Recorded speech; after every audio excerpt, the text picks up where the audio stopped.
And they're off racing. Matt's leading the way, not getting as good a start as he did last season. Ultimate K's just right behind him as they head into turn 1. There's already quite a gap that somehow formed between P4 and P5. They head into the corner.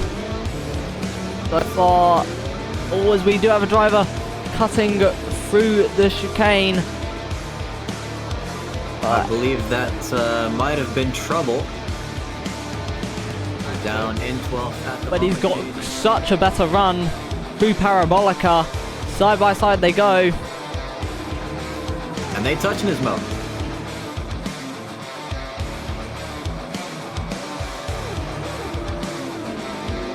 The Aston Martin having the straight line speed, but later on the brakes goes Andrew down the inside.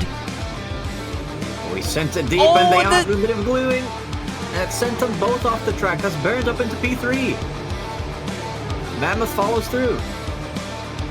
Both tree hugger cars now forming a big great wall there through turn 2. Or turn 3 rather. Oh, and they're even touching each other. That is the number one rule. You don't want to be braking there, and one of the tree huggers sends it on the Milka car. Not sure how much space was left there exactly, but they all continue on. As it is side by side, 2 by 2 through the Lesmos. Potentially just giving each other enough space. That's really, really well done by Xevious, but now he has 2 cars on both sides of him. He's going to have to pick a side. Is he going to stay in the middle or go the other way? It's looking like he's staying in the middle. He's getting overtaken around the outside by Andrews. That's a great job by Andrew. Marcus, though. Oh! Mammoth's off. Mammoth in the wall through Ascari. A very, very likely place to spin, but whether that was an assisted spin, I am not so sure. As we see Marcus in the slipstream, has the power. Xevious going defensive. Not quite able to pull it off just yet, but he's got 2 more straights and an M&M's car behind him. That's Condor looking to make this a 3-way fight for P6. Read my 6 upside down there. Let's go on board with Condor. Whoa! Oh! Wow, that was one hefty snap, and I'm guessing a lot of damage as well. And you can just see the Aston pulling away on the straight, and he's actually overtaking Barrett now into turn 1. Already a car length ahead as they head into turn 1, but he's overcooked it! He's overcooked it into the chicane. And I don't know if he's going to have to give that position back or not. I think he should. I think he didn't quite make that overtake stick with how late the braking was, so we'll have to wait and see what he does. But if he doesn't give it back, could well end up before the stewards, and I think he is giving it back. Great sportsmanship there, but I think Andrew's going to try to take advantage of it. Just have so. Hold on, Andrew around the outside of Gillish into the final corner. They're still side by side. No, he's got the move done. Wow. But you got to consider one thing when you're up against the Aston. That thing is going to have the straight line speed, and you can see straight away Andrew going really defensive. But Gillis is going to have the straight line speed, and he's already ahead of him before turn 1. It was perfect for Gillish because he pulled out of one slipstream straight into another. It really couldn't have been more ideal for him. Now this looks to be another overtake here for Gillish on Burn. He has the inside line coming into turn 1. Will Andrew be able to capitalize off of this, but maybe even make it 3 wide? We'll have to wait and see. He slots in behind Gillish. He has the inside. Turns into the outside for the next corner. Byrne gives him a tiny bit of space, and he's touched too much gravel. Meanwhile, Mammoth has finally found another driver on track. He's sending it down the inside of JD to touches grass. Luckily for him, though, there's plenty of asphalt there in the runoff for that corner. So small mistake, but he lives to fight another day with Condor still behind him. Another nice move from Mammoth in 13th place. Now let's go back to this fight because Trumbull is looking to the outside, and that's a car behind missing the braking point entirely.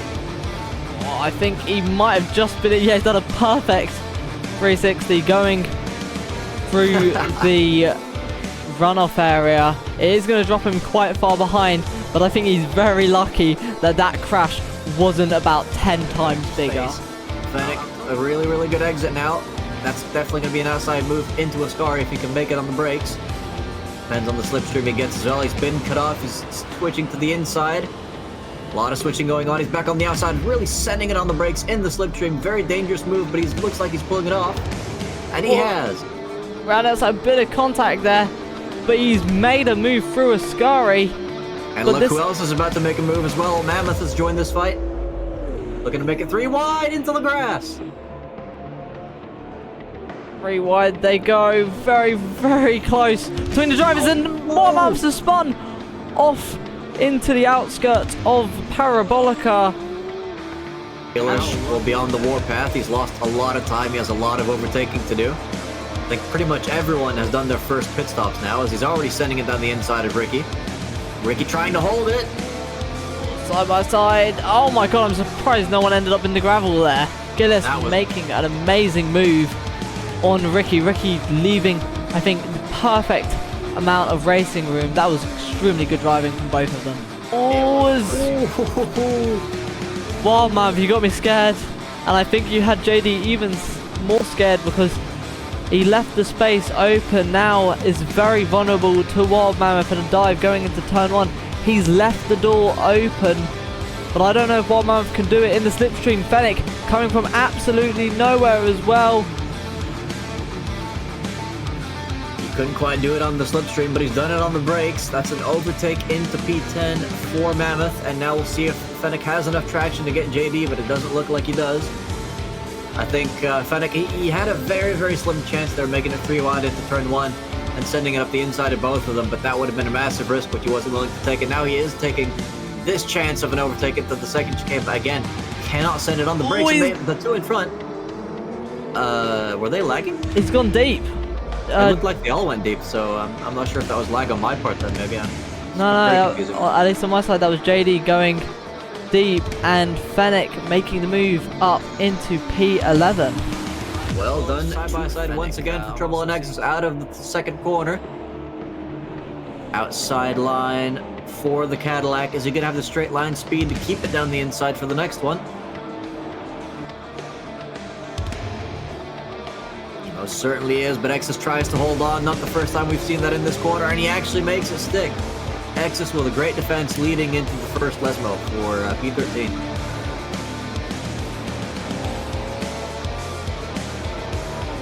Now, one thing I was going to say before I accidentally cursed Andrew earlier in this race was, hold on. That's another mistake from Exus. Mistakes galore. That's going to extend this fight to who knows how long. It's definitely good, entertaining stuff. Side by side into Ascari. Again on the outside. That's going to switch to the inside, but then back to the outside. Ascari is such a weird corner, and they go side by side off into the gravel. Goes Trouble, but Exus getting an even worse exit out of that somehow, and Trouble up into P13 as Trouble down the inside. Very, very close. They're definitely going to be jeopardizing each other through Ascari. And talking about jeopardizing. Trouble off. He stays out the wall. That's one bit of optimism in that horrible accident. Marcus definitely having the run on Eddie. I think Eddie the only BMW in this race, as trying round the outside, but we know how bad those brakes are on the Aston. He still tries it. Still side by side they go. Eddie a bit onto the gravel, and Marcus up into P6. Has just been playing the absolute team game with Matt, who's in P2, but he's the one who's going to be coming out on top tonight across the line, and that is an absolute domination by the B team. Meanwhile, I'm not sure if you noticed in the background, but Mammoth pitted on the final lap, so it looks like his effort to limit his pit stops there, unfortunately failing at the very end, was not able to have enough fuel in the car to maintain that position, is now back down in 11th again. That's very, very unfortunate for the Milka car. Baird now crossing line in 4th. Andrew takes it home in 3rd. Well done to him. Marcus crossing line as well ahead of Exevius. Gillish still quite a bit further down the field, but there is a fight brewing between Eddie and Fennec into the final corner.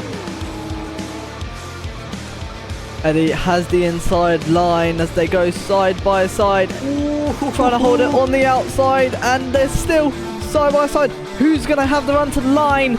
It looks like Eddie might have the top speed, but it's Fennec trying to side draft across the line.